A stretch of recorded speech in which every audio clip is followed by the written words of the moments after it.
তারেক ইকবাল রুক্ষস্বরে বললেন, কিন্তু কেন? আপনার মেয়ে আমাকে ভালোবাসে। ও তাহলে এই ছেলেটা? তুমি তোমার মতো বদমাশকে আমার সরল মেয়েটাকে ভালোবাসলো কেন? আপনার মতো জালিমের ঘরে ওর জন্ম হলো কেন আগে তাই বলুন তো।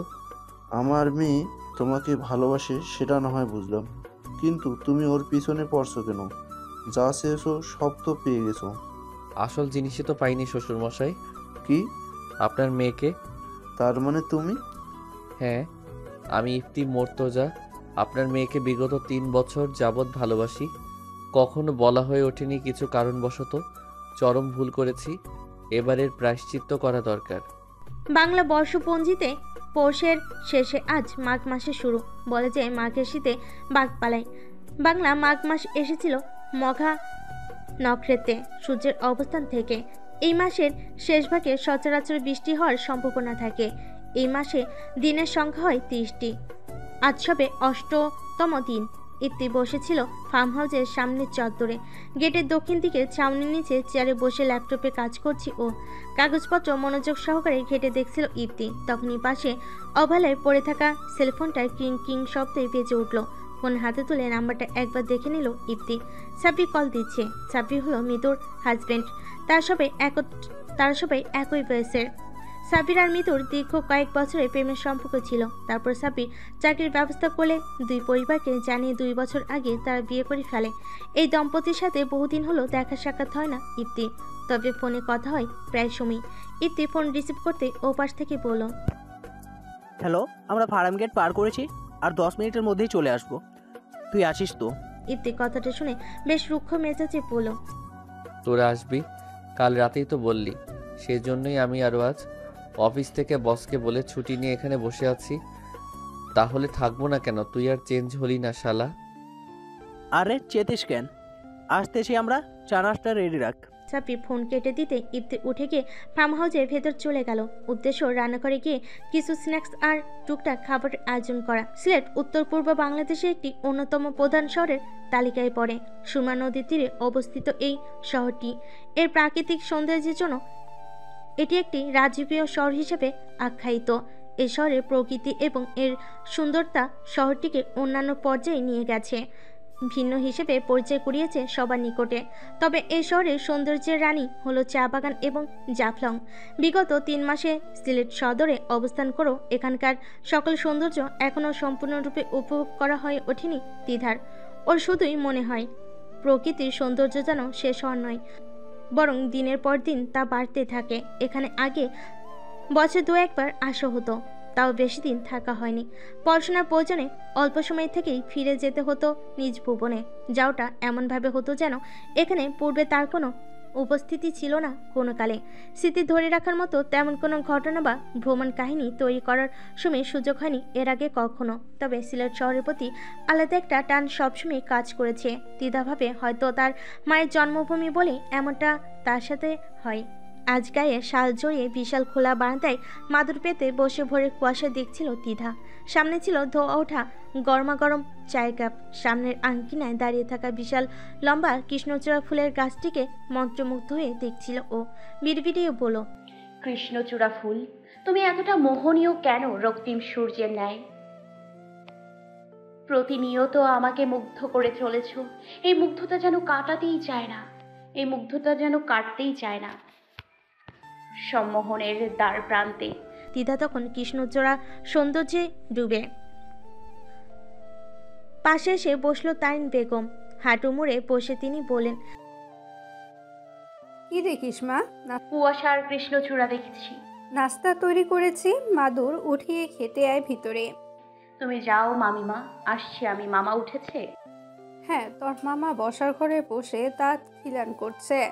সাথীকে ডাকলাম, এখনো উঠেনি। আজও ওর স্কুলে দেরি হবে দেখিস। দাঁড়াও, আমি ডেকে আনি।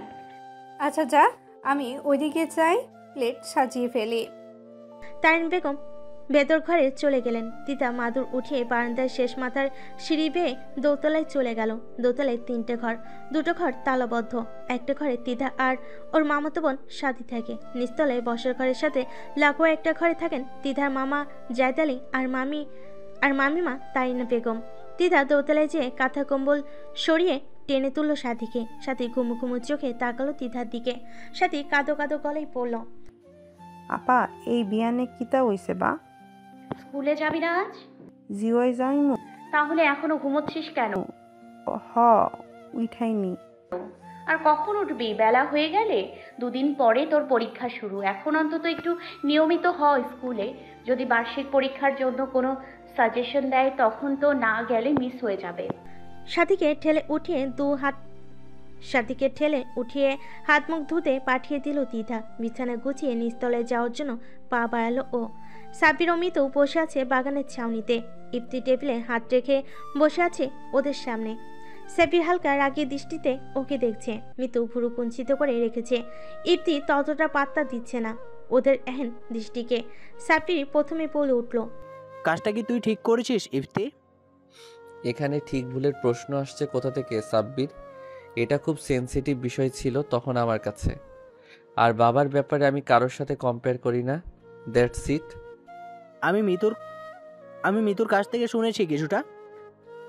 যেদিন থেকে এসবে শুরু হয়েছিল সেদিন ত্রিধা কল করেছিল অনেক রাত করে। আমি ঘুমছিলাম। পরে মিতুর কাছে শুনে তো আসমান থেকে পড়লাম যেন। মানে তুই ফোনেও তো যোগাযোগ বন্ধ রাখলি কিছুদিন। যে তোর সাথে যোগাযোগ করে যে পুরো ঘটনা শুনবো তাও হলো না তখন।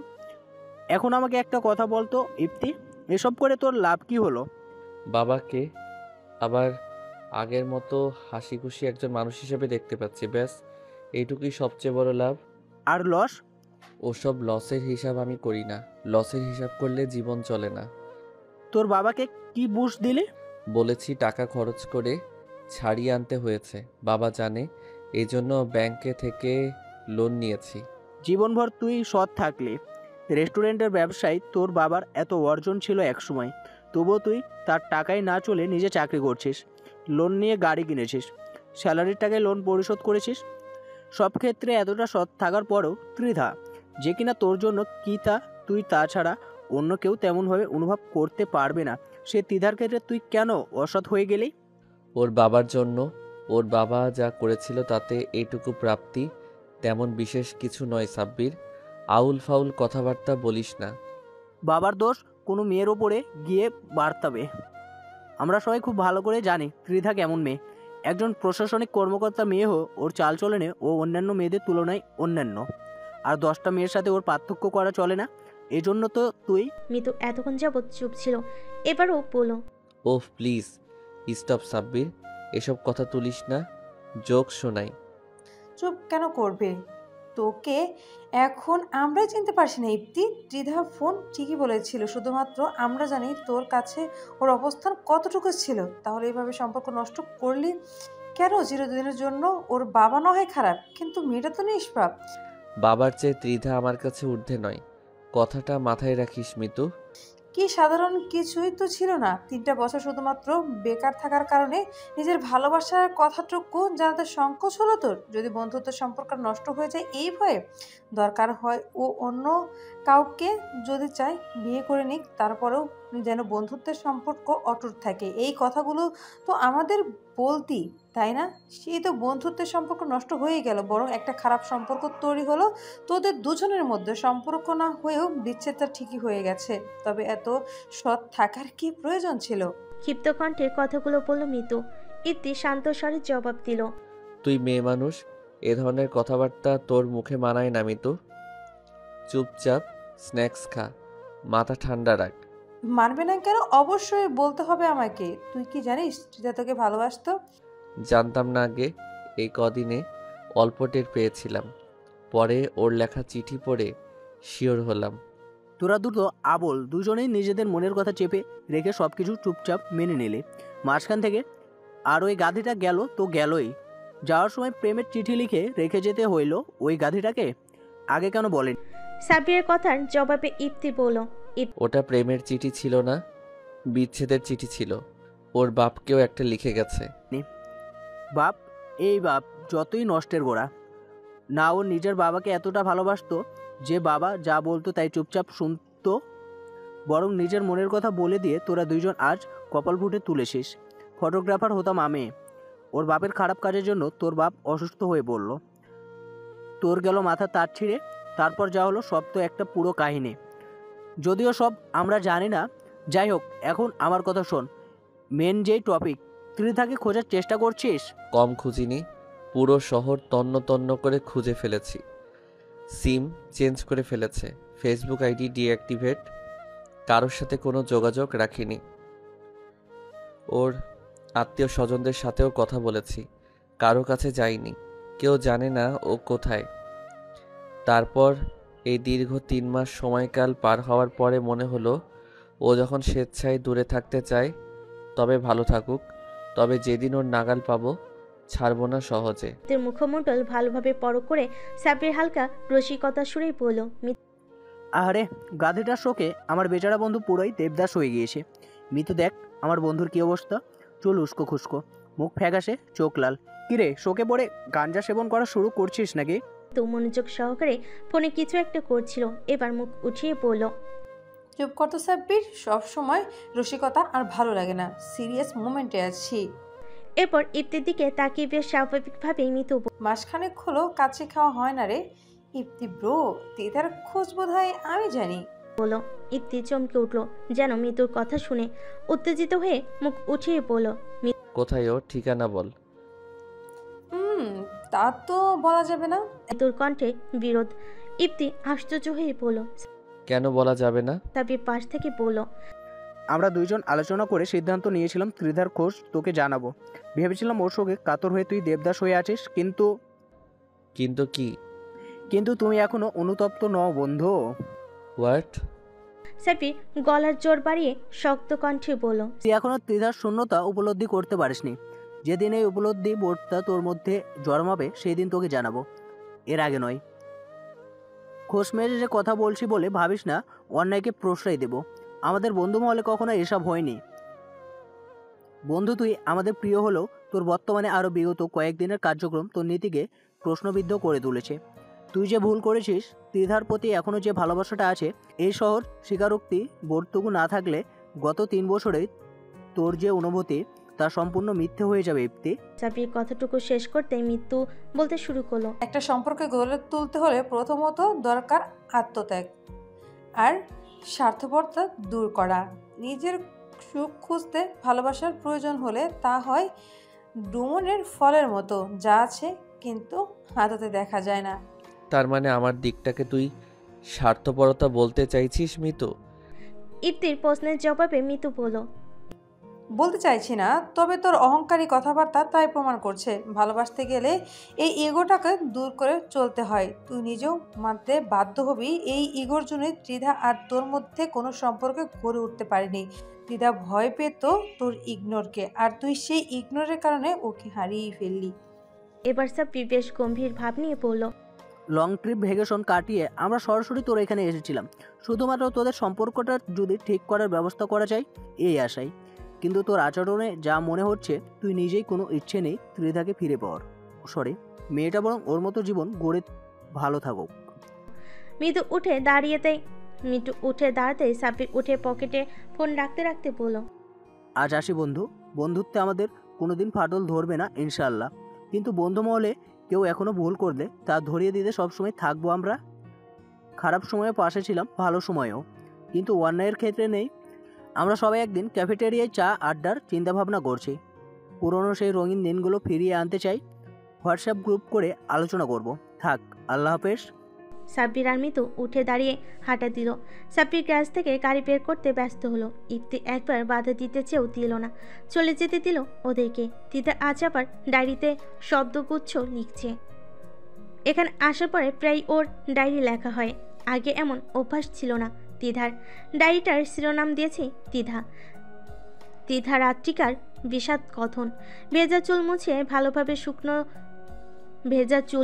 ভালোভাবে শুকানোর জন্য পিঠের ওপর মেলে দিয়ে আজ সে নতজানু খোলা জানালার সামনে টেবিলে ডায়েরিটা রেখে লিখতে বসেছে।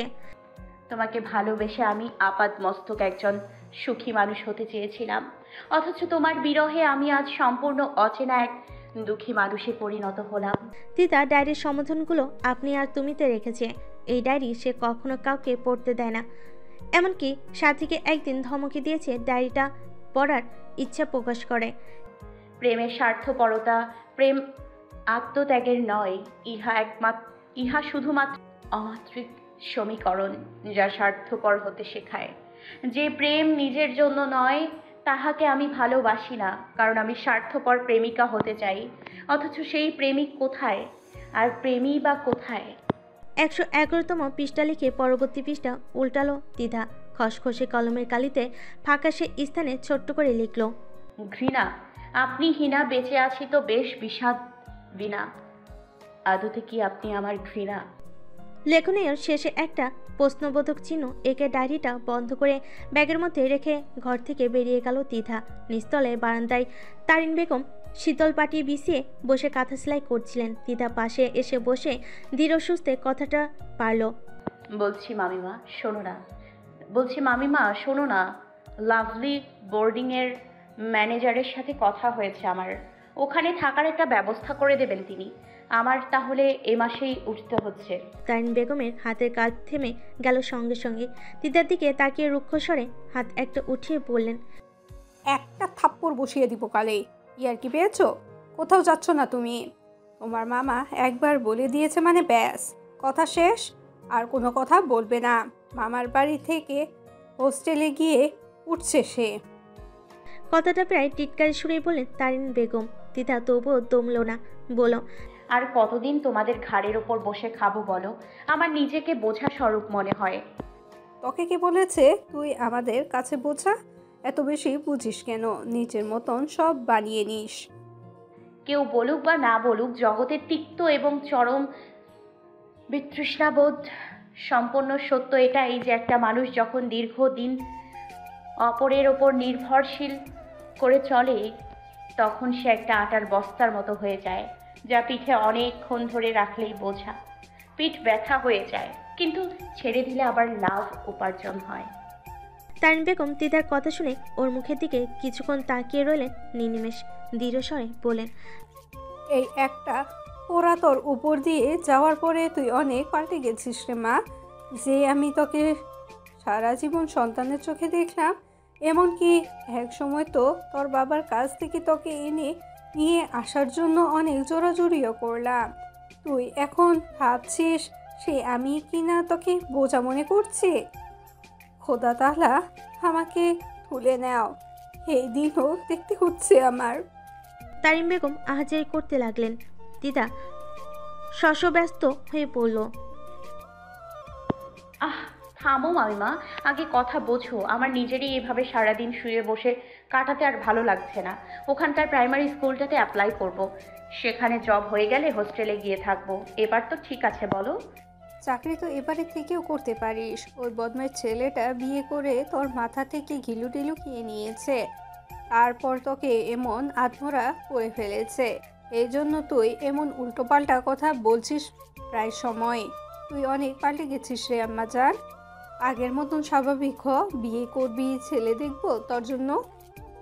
কি বলো মামিমা? আজকে উঠে বলল দ্বিধা। তারিন বেগম জবাবে বলেন, তোর মতামত ছাড়া কিছুই হবে না। তবুও একবার ভেবে দেখ, একটা সম্পর্কে জুড়ে থাকলে হয়তো আস্তে ধীরে স্বাভাবিক হয়ে যাবে। তাছাড়াও কতকাল এভাবে থাকবি বল? দিনে দিনে তো আদমরা হয়ে যাচ্ছিস। তোর জন্য বড় চিন্তা হয় আমার। আরে আমার মেয়েটার হে কি দশা করে ছাড়লো ওই শয়তানটা।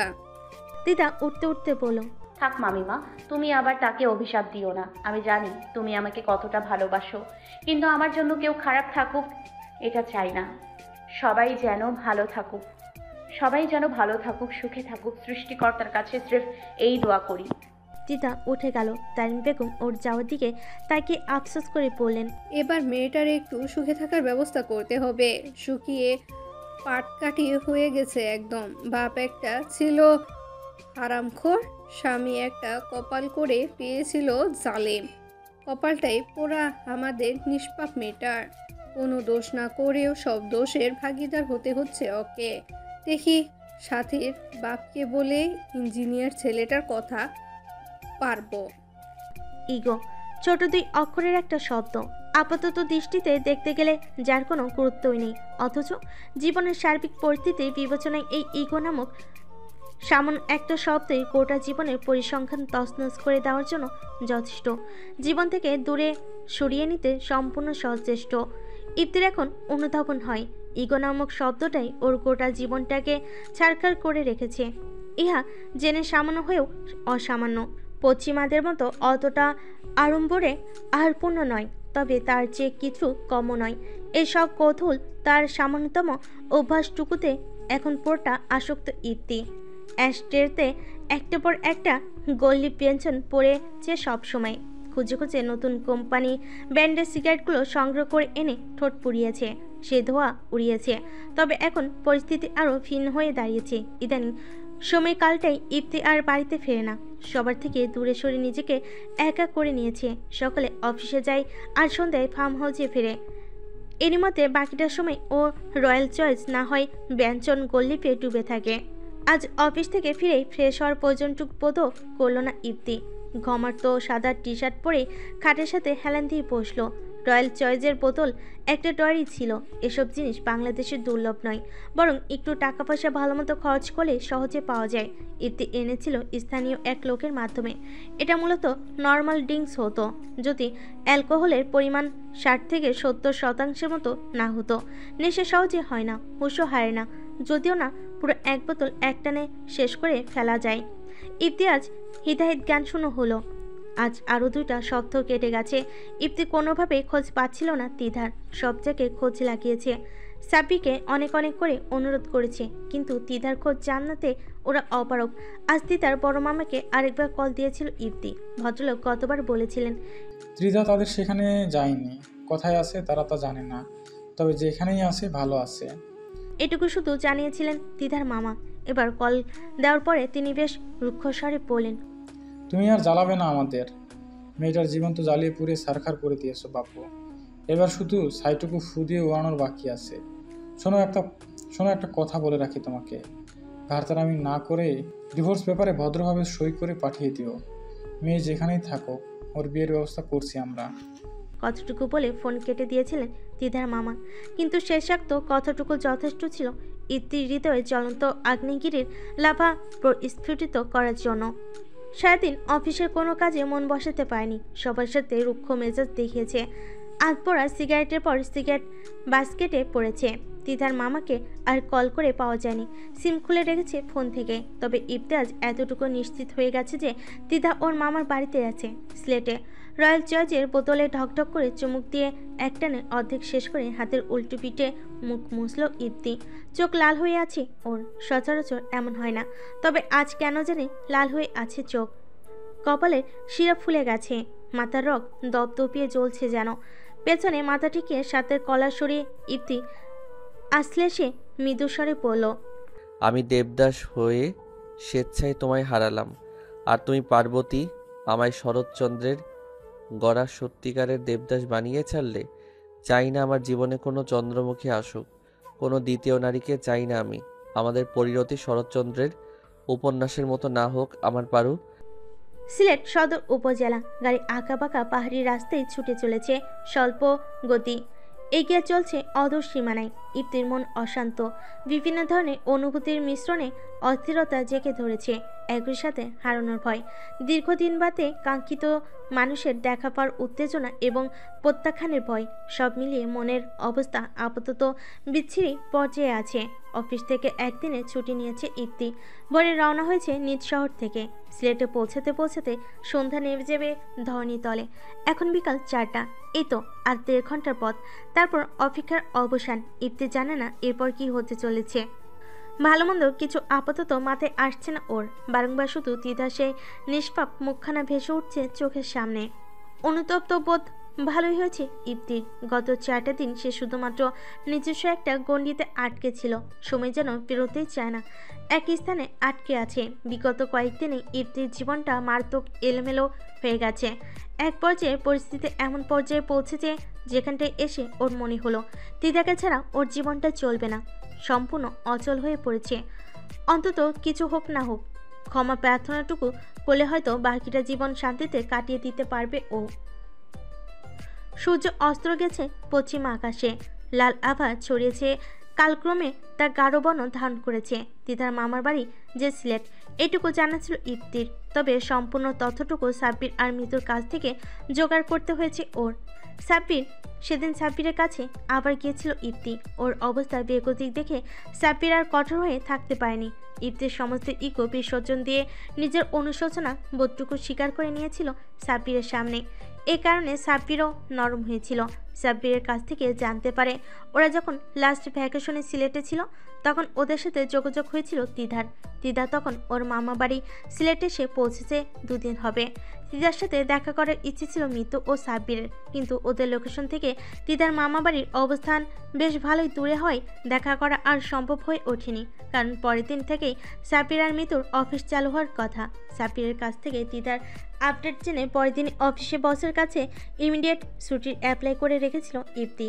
2 দিন বাদে আজ ছুটি পেয়েও গেল ও। বাড়িতে মা বাবাকে বলে এসেছে অফিসের কাছে সিলেটে যাচ্ছে, যদিও এখন নিজেকে সব কিছু থেকে সম্পূর্ণ দূরে সরিয়ে নিয়ে এসেছে ইফতি। পরিবারের সাথেও তেমন যোগাযোগ রাখে না। ফার্ম হাউসটাই হয়ে উঠেছে ওর একান্ত বসবাসের স্থান। তবু আজ বিনা কারণে বাধ্যবাধকতা না থাকা সত্ত্বেও বাড়িতে গিয়ে পরিবারের সবাইকে জানিয়ে এসেছে ওর ট্যুরের কথা। তিধার মামা বাড়ির পুরাতন বিশাল ভবনটার গেটের সামনে দাঁড়িয়ে আছে ইফতির গাড়িখানা। চোখ থেকে সানগ্লাসটা নামিয়ে শার্টের কলার ঝুলিয়ে নিল। গাড়ির গ্লাস নামিয়ে একবার ভালোভাবে পর্যবেক্ষণ করে নিল ইফতি। গেটের একপাশে পার্ক করে গাড়ি থেকে নেমে দাঁড়ালো ও। আশেপাশে কাউকে দেখা যাচ্ছে না। লোহার গেট উন্মুক্তই ছিল। ইফতি দ্বিধা দ্বন্দ্ব কাটিয়ে ভেতরে প্রবেশ করলো। শুরুতে চোখে পড়ল একটি ছোট মেয়েকে। মেয়েটি ইফতিকে দূর থেকে দেখে এক প্রকার প্রায় চেঁচিয়ে উঠল। বাড়ির ভেতরের দিকে ছুট দিতে দিতে সাথী বলল, আফা ও আফা, দুলাভাই আইয়ে। ইফতি ভুরু কুচকে কিছুটা হচ্চকিয়ে হয়ে সাথী যাওয়ার পথে দেখে সামনে এগোলো। বান্দে ওঠা মাত্রই দেখা হলো তিধার মামি তারিন বেগমের সাথে। তারিন বেগম ইফতিকে দেখে ভুরু কুচকে ফেলেন। ছেলেটার একটা ফটো তার সবাই দেখেছিল 2-3 বার হবে, তাই পরিচিত চেহারা বলে তার বিরক্তির কারণটা বাড়ল। মেয়েটা তো তার শান্তিতে আছে বেশ। এই কয়দিনে নিজেকে স্বাভাবিকও করে নিয়েছে, জানিয়েছে বিয়ের ব্যাপারেও ভেবে দেখবে সে। তাহলে এই আপদটা আবার কেন অশান্তির কারণ হয়ে এলো তিধার জীবনে? ইফতির ব্যবসা বোঝার চেষ্টা করতে লাগলেন তারিন বেগম। ততক্ষণে ইফতি তাকে সালাম দিয়েছে। তারিন বেগম বিড়বিড় করে সালামের জবাব দিয়ে বললেন, কে তুমি? কি চাই এখানে? ইফতিও স্বগতিতে জবাব দিল, আমি ইফতি মর্তজা, তিদার হাজবেন্ড। আপনি নিশ্চয়ই মামি? তারিন বেগম মাথা নেড়ে সায় দিল, তবে ভদ্রতার খাতিরেও ইফতিকে বাড়ির ভেতর প্রবেশের অনুরোধ জারি করল না। কপাল ভালো তিদার মামা বাড়িতে নেই, না হয় তার ভাগিনীকে ভয়াবহ পীড়া দেওয়ার জন্য এই ছেলেটার সাথে এক দফা ঝামেলা বাঁধিয়ে ফেলতেন তিনি। তারিন বেগমকে মনে দেখে ইফতি আগ বাড়িয়ে বলল, মামিমা, অনেক দূরের পথ পেরিয়ে এসেছি শুধুমাত্র ত্রিধার সাথে একবার দেখা করার জন্য। বেশিক্ষণ সময় নেব না, কিছু কথা বলে চলে যাব। ওর সাথে দেখা করার অনুমতি দেবেন প্লিজ? ইফতির অনুরোধ ফেরালেন না তারিন বেগম। এত দূর থেকে আসা মানুষ যতই অপছন্দের কারণ হোক, তবু এই ভর সন্ধ্যায় ফিরিয়ে দেওয়াটা অভদ্রতা হয়ে যায়। তাই তিনি বলেন, আচ্ছা, দেখা করতে পারো, তবে বেশিক্ষণ সময় নিও না। মেয়েটার শরীরের দশা এমনিতেই ভালো নয়। ভিতরে চলো, ও পিছনের বারান্দায় বসে আছে, ওখানে আলাপ করো। আমি বরং চা নাস্তা পাঠিয়ে দিচ্ছি। ইফতি বাধা দিয়ে বলল, চা নাস্তার প্রয়োজন নেই মামি, ওর সাক্ষাৎটুকুই যথেষ্ট। ইফতিকে পেছনের বারান্দার পথ দেখে রান্নাঘরে চলে গেলেন তারিন বেগম। যতই হোক অতিথিকে আপ্যায়ন না করাটা তাদের ঐতিহ্যের বহিরাগত, এটাকে তিনি এড়িয়ে যেতে পারে না। তিধা তখন বাড়ির পেছনের দিকটায় কৃষ্ণচূড়া ফুল গাছ বরাবর সোজা হয়ে ঠায় বসে আছে এক ধ্যানে, দৃঢ় ভঙ্গিতে, যেন এখান থেকে নচর হওয়ার সুযোগ নেই। সাথী তখন ওর পাশে উভো হয়ে কি যেন জোরাজুরি করেছে। বেলা শেষে আবঝালোয় তেমন বোঝা গেল না, তবে ইফতিকে দেখে সাথী বলে উঠল, ওই যে দুলাভাই আইয়ে, আফা দেহ। কতটুকু ইফতির কর্ণগোচর হলো ও উপস্থিত হওয়ার পরপরই সাথে চলে গেল। ইফতির আসার খবর শুনেই মূলত এখানে গিরে বসেছিল তিধা। ওর সাথে দেখা করবে না কোনোভাবেই। ইফতিকে দেখা মাত্রই ও মরিয়া হয়ে উঠল উঠে যাওয়ার জন্য। উঠে দাঁড়ানোর আগে ইফতি ওর পাশে গিয়ে বসে পড়ল দ্রুত। তিধাকে পেছনের পিলারের সাথে 2 হাতে আটকে নিয়ে অনুরোধের স্বরে বলল, প্লিজ ইগনোর করিস না, দুটো কথা বলেই চলে যাব। সেই 420 কিলোমিটার পথ পাড়ি দিয়ে এসেছি শুধুমাত্র তোর জন্য। তিতা ব্যঙ্গাত্মক স্বরে বলল, মানুষ তো মানুষের জন্য মরতেও পারে, আমার আবার মারতেও পারে। এ আর সামান্য কি ব্যাপার? ইপ্তি এক কথায় জবাব দিল না। তপ্ত দীর্ঘশ্বাস চালো। ইপ্তি কথা শুরু করার সুযোগ বুঝে উঠতে পারছে না। নির্লিপ্ত ভঙ্গিতে ও বলল, আমাকে ভুলে গেছিস দেখছি, দিব্যি সুখে আছিস। সুখকে বুকে জড়িয়ে দুঃখকে ভুলে যাওয়ার নামই হলো জীবন। আমি তোর দুঃখের কারণ ছিলাম। সত্যি বলতে দ্বিধা কিসের? কথা বাড়াবেন না, আপনি চলে যান প্লিজ, দূরে যান আমার থেকে। আপনার সাথে কথা বললে আমার নিজেকে অপবিত্র মনে হয়। ইপ্তি যেন চরম দুদর্মনীয় আঘাত পেল এবার। তবুও তিতার তিক্ত কথাকে হজম করে নিল। কথার আগে যে তরবারির চাইতেও ধারালো এবং গুরুতর, তা বোধহয় জানা নেই সামনের আলগোছে জেদ ধরে বসে থাকা এই রমণীর, যাকে সে একেবারে পারোর সাথে মেলাতে গিয়ে গুলিয়ে ফেলে। না, এ তো শরৎচন্দ্রের উপন্যাসের পারো নয়। রমণীটি বাস্তব এবং তার চোখের সম্মুখে, কিন্তু বড়ই একগুঁয়ে এবং নাগালের বাইরে। এই তো ইপ্তির প্রাপ্য, অস্বীকারযোগ্য নয়। সৃষ্টিকর্তা যেই চরম শাস্ত্রটুকু বিগত কয়েকটা দিনে তাকে দিয়েছে, তার অবশ্য কারণ আছে যুক্তিযুক্ত। রাতের পর রাত নির্ঘুম কাটিয়েছে নিজেকে সিগারেটের দংশনে পিষে বাঁচতে। যখন সে এই 100 কিলোমিটারের দূরত্ব পাড়ি দিয়ে এলো, এই মুহূর্তে এখন ওর মনে হচ্ছে আশাটাই বরং ভুল ছিল। কেন যে এলো শুধু শুধু কষ্ট পেতে? ওদিকে আবার দূরত্ব বজায় রেখেও শান্তি নেই। অনুশোচনাবোধ প্রতিনিয়ত কুড়ো করে খেয়ে নিঃশেষ করে দিচ্ছে ওকে। তিতাকে ভালোভাবে খেয়াল করে দেখলো ইপ্তি। তীক্ষ্ণ দৃষ্টি ওর শাল চাদরের আড়ালে থাকা কায়ে উন্মুক্ত গিবা, কপল, অষ্টধর কাজ সবকিছু ছাপিয়ে ধীরে ধীরে চোখ গিয়ে ঠেকলো। চোখে চোখ পড়তে তা যেন জ্বলে উঠল। মেয়েটার চোখের নিচে কালি পড়েছে। এই নিয়ে 3.5 বছরের পরিচয়ে ওর চোখের নিচে কোনোদিনও কালো দাগের অস্তিত্ব দেখেনি ইপ্তি। সেই ফুলের মতো সাবলীল মেয়েটার একই হাল করেছে সে। দোষটুকু সব নিজের ঘাড়ে নিয়ে নিল ইপ্তি। দ্বিধা তখন পূব দিকের কৃষ্ণচূড়া গাছটার মনোনিবেশ করেছে। বোঝা যাচ্ছে ইপ্তিকে সম্পূর্ণ প্রত্যাখ্যান করতে চাইছে ও। ইপ্তির বুকের ভেতর যন্ত্রণা হতে শুরু করলো ভীষণ। দিদার হাত চেপে ধরলো আলতোভাবে। যদিও বা এই অধিকার তার কোনোদিনই ছিল বলে মনে হয় না, তবু অধিকার বোধের বদলে আজ নিরুপায় ইপ্তি মর্তুজা। ত্রিধা, আমাকে মাফ করে দে প্লিজ। এমন অপরিচিতের মতো আচরণ করিস না। তুই মেরে ফেল, তবু প্রত্যাখ্যান করিস না আমায়। মৃত্যু সম যন্ত্রণা সয়েছে এই কদিনে, শেষবারের মতো সয়ে নিতে পারবো, কিন্তু তোর প্রত্যাখ্যান সহ্য করার শক্তি বোধ হয় আমার মাঝে দিয়ে রাখেননি সৃষ্টিকর্তা। জানি আমি জীবনের সবচেয়ে বড় অন্যায় করেছি তোর সাথে দূরত্ব সমীকরণে সেটুকু উপলব্ধি হয়ে গেছে। দূরত্বময় এই কয়েকটা দিন যেন আমার কাছে ছিল মৃত্যুর সমান। আর কত শাস্তি পাওয়া বাকি বল? প্রতিশোধের খেলায় আমি জিতলেও ভালোবাসার দিক দিয়ে হেরে গেছি। তুই জিতে গেছিস। তোর বাবার কীর্তিকলাপের কিছু ভিডিও ছিল আমার ফোনে, সেগুলো তুই দেখেছিস, রাইট? তোকে দেখানোর জন্য রেখেছিলাম ফোনে, কিন্তু বুঝতে পারিনি তুই তোর বাবার কাছ থেকে দূরে দূরে আসবে এখন। প্রতিনিয়ত কষ্ট পাবি, একবার ক্ষমা করে দে ত্রিধা, আর কখনো এমন ভুল করব না। ইতিমধ্যে সাথী এসে চা নাস্তার ট্রে সামনে ছোট টেবিলটায় রেখে চলে গেল। সেগুলো পড়ে রইল অবকায়। তিতা এতক্ষণ যাবৎ চুপচাপ ইপ্তির এক নাগারে বলা কথাগুলো শুনছিল। এবার হাত ছটকা মেরে সরিয়ে নিয়ে বলল, ভুল হলে ক্ষমা করা যায়, অন্যায়ের ক্ষমা হয় মর্তুজা সাহেব। যার গায়ে একবার কলঙ্ক লেগে যায়, তার শতাব্দী পার হয়ে গেলেও মুছে ফেলা যায় না। ক্ষমা করার প্রশ্ন আসছে তো? তবে বলি, আমি আপনাকে যদিও বা উদার মনের পরিচয় দিয়ে ক্ষমা করে দিই, তবু প্রত্যাখ্যানটা আপনার জন্য ভবিতব্য।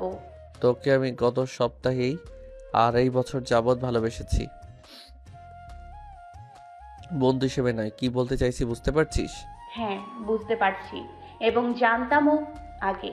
আপনার ফোনে বন্ধুদের সাথে কনভারসেশন দেখেছিলাম। কি আশ্চর্য, এখন কত অকপটে স্বীকার করে নিলেন। অথচ 2.5 বছর আপনার ইগোর জন্য আমি মানসিকভাবে কতটা ক্ষত বিক্ষত হয়েছি তার বুঝলেন না। অথচ দোষটাই বা কি আপনার? সব আমার কপালের দোষ। সে যাই হোক, আসল কথায় আসি। আমি আপনাকে ক্ষমা করে দিলাম মর্তুজা সাহেব। এই ক্ষমা প্রাপ্তিটুকুর জন্যই তো গত দিনগুলোতে বিবেকের দংশনে দংশিত হয়ে শেষমেশ এখানে এসেছেন আপনি, রাইট? ম্যাটার তো সলভ হয়ে গেল, এবার আসতে পারেন আপনি। ইপ্তির বিস্ময়ে সীমা ছাড়ল। আশ্চর্য হয়ে দেখতে লাগলো ও তিধাকে। এই কি সেই তিধা? এ তো কঠিন সত্তার এক মানবী। এমন রূপ তো কামনায় ইপ্তির বুকে চিনচিনে ব্যথা ক্রমশই বেড়ে চলেছে। বিস্মিত কণ্ঠে ও বলল, ত্রিধা, জি আমি। শুনুন, আমি সিদ্ধান্ত নিয়েছি, ক্ষমা তো একপাক্ষিক দিক দিয়ে করলাম, কিন্তু শাস্তির দিকটা তো রয়েই গেল। আপনার শাস্তি কি হবে জানেন? ডিভোর্স আপনাকে আমি দিচ্ছি। এবার ফিরে গিয়ে ওটায় সাইন করে দেবেন, আর তারপর চিরজীবনের জন্য আমার সাথে আপনার সাক্ষাৎ বন্ধ। কখনো যেন আপনার মুখটাও না দেখি। তাছাড়াও আমি দ্বিতীয় বিয়ে করার সিদ্ধান্ত নিয়েছি। ছেলে ইঞ্জিনিয়ার, ভালোই, আমাকে বেশ সম্মানও করে। নারী যেখানে সম্মান খুঁজে পায় সেখানেই তার বসবাস গড়ে নেয়। কথাটা মানেন তো? আমি এখন আর তরুণী নই, পরিপূর্ণ নারী হয়ে ওঠার চেষ্টায় আছি। সুতরাং এভাবে শাস্তি দিতে চাইছিস আমায়? বিশ্বাস কর, নিঃশ্বাস আটকে মরে যাব। প্লিজ ত্রিধা, এমন নির্মম আচরণ করিস না। নির্মম হচ্ছি না তো? তকদির যা লিখেছে তাই হবে। তবে ক্ষমার পাশাপাশি শাস্তি তো আপনার কিছুটা প্রাপ্য ইফতি মর্তুজা। অতটা উদার আমি হতে পারবো না। আপনার শাস্তি কি হবে জানেন? আপনার সাথে বিচ্ছেদের পরে অন্য এক পুরুষের ঘরণী হব আমি। আপনাকে আর চিনব না কোনো কালেও। সম্পূর্ণ অচেনা হয়ে যাব। আমার মুখ দেখাও বন্ধ হয়ে যাবে চিরজীবনের জন্য। যদিও এ নগণ্য শাস্তি মাত্র, বিশেষ কিছু নয়, এতে হয়তো বা আপনার কিছু যায় আসবে না। তবে আমি ভীষণ মজা পাবো, শান্তিতে থাকবো। শেষের কথাটুকু শুনে কিঞ্চিত হাসি ফুটে উঠল ইপ্তির মনে। বলল, তুই যাতে সুখ খুঁজে পাবি তা গ্রহণ করতে আমি শতভাগ রাজি। যদি মৃত্যু হয় তবু দ্বিধা নেই। বাবাকে তার প্রাপ্য বুঝিয়ে দিয়েছি, তিনি ভালো আছেন। তোকেও সুখের সন্ধানই দিয়ে যাচ্ছি। তবে একটা কথা ত্রিধা। কি? দিদার মুখশ্রীতে চোখ বুলে ইপ্তি অনুরোধের সুরে পড়ল। শেষ একবার তোকে ছুঁয়ে দেখার ইচ্ছা, প্লিজ। দিদা ইঙ্গিত বুঝলো ইপ্তির। বুকের ভেতর ওরও চরম দংশন হচ্ছে। তবে তবে যেই পঞ্চে করেছে যে ইপ্তি মতুরজাকে দ্বিতীয়বার আর গ্রহণ করবে না, তা থেকে সে একচল পরিমাণও সরে আসবে না। কিন্তু এদিকে বিপরীত আকর্ষণ যে আরও কাছে টেনে নিচ্ছে। দিদা ব্যঙ্গোক্তি করে বলল, শেষবার? ও মনে করুন এটি আপনার প্রতি করা আমার শেষ একটি দয়া। দিদার এই অনুমতির ধরন যে কতটা পীড়াদায়ক তা ইপ্তির বোধগম্য হলো। দিদা বেশ ভালোভাবেই তবে ধরতে পেরেছে ইপ্তির দুর্বলতা। অনুমতি পেয়ে আর অপেক্ষা করল না ও। সাত সন্ধ্যা পেরিয়েছে, তখন আধা নেমেছে চারিপাশে। কনকনে শীতল ঠান্ডা হাওয়া শরীরে স্পর্শ করেছে। দিদার নিকটে এগিয়ে গেল ইপ্তি। ভালোভাবে বাহু বন্ধনে আবদ্ধ করে নিল ওকে। একটা চুমু খেলো দিদার কপালে, যা দীর্ঘস্থায়ী হলো অনেকক্ষণ। ইপ্তির কাছে এই আশাতেই দিদার মাঝে কোনো অনুভূতি নেই, যেন সম্পূর্ণ অনুভূতি শূন্য হয়ে গেছে ও। ইপ্তি দীর্ঘশ্বাস ফেল একটা। পকেট হাতড়ে চিড়েচ্যাপটা হয়ে যাওয়া একটা শক্ত পুষ্পাঞ্জলির কাঠামোযুক্ত কৃষ্ণচূড়া দিদার হাতে ধরিয়ে দিয়ে পড়ল, ব্যর্থতার দায়ভার সম্পূর্ণটুকু আমার ত্রিধা। ভালোবেসেও ইগোর কারণে আমি তা বোঝাতে পারিনি, আগলেও রাখতে পারিনি, শুধুমাত্র যন্ত্রণা দিতে পেরেছি। এই জীবনে প্রথম এবং শেষবারের মতো একটা কথা বলার অনুমতি না নিয়ে বলতে চাচ্ছি। কি? দিদার রুক্ষ স্বর। সেই কণ্ঠস্বরে নেই কোনো ন্যূনতম মায়া, উদারতা আর স্পৃহা। ইপ্তি বুঝল সম্পর্কের চিরচ্ছেদ বোধহয় এখানে, আর কোনো আশা নেই। ধীরে সুস্থে আরেকবার এগোলো ও। দিদাকে বুকে শক্ত করে জড়িয়ে ধরে পড়ল, ভালোবাসি পারো, জন্ম জন্মের জন্য ভালোবাসি। এই জন্মে না হোক, পরজন্মে না হোক, তবুও ভালোবাসি। ইপ্তি দাঁড়ালো না। কুয়াশা আচ্ছন্ন রাতের আবেশে দিদার সামনে থেকে উদা হলো দ্রুত। ও কুয়াশায় মিলিয়ে যাওয়া মাত্রই হাঁটু ভাঁজ করে কৃষ্ণচূড়া গাছের গোড়ায় বসে পড়ে কান্নায় নিজেকে চোরমার করে ফেল দ্বিধা।